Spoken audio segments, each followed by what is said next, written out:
Titip urang pingin tenang hati, ngat damai hudip dan nikmat. Gata bek stres, takut, konflik atau wayo. Hai nyan mandum hanagot untuk udip sehat. Pakiban cara gata ngat mentemui tenang hati. Dalam Islam geperuno bertenang hati, maka yang jeroh jih tak baca Quran, sembahyang, selawat serta amal yang jeroh.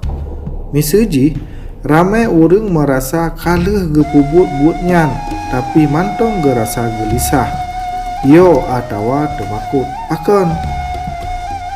Bisa jadi merasa hana yakin amai ibadah gata manteng nit daripada but buruk gata.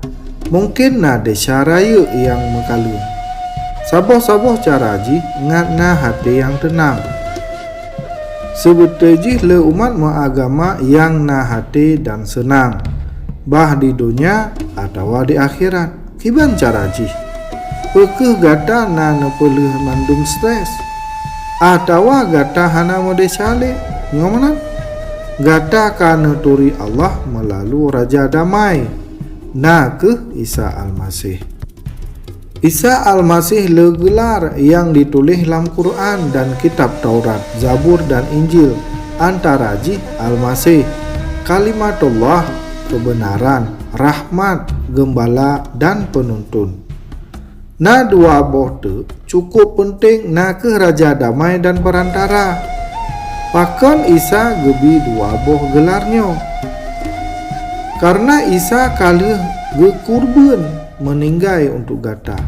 Gopnyan keh Isa damai sejahtera gata. Dan gata gepedamai dengan kota Allah.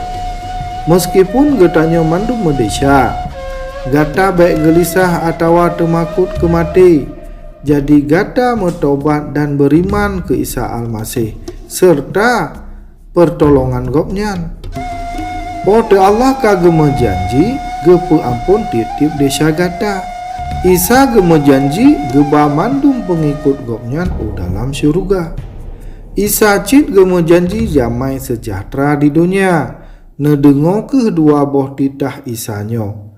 Damai sejahtera lun tinggai ke gata. Damai sejahtera lun beri ke gata. Baik gelisah dan yo hati gata. Ban mandumnyan lun pegah ke gata supaya gata merumpuk damai sejahtera dalam ulun. Menyo gata tengah nemita kedamaian dan tenang hati di dunia dan akhirat. Neme doa ke Isa Al-Masih dan lake damai sejahtera gopnyan. Gata pasti metemui bak saatnya.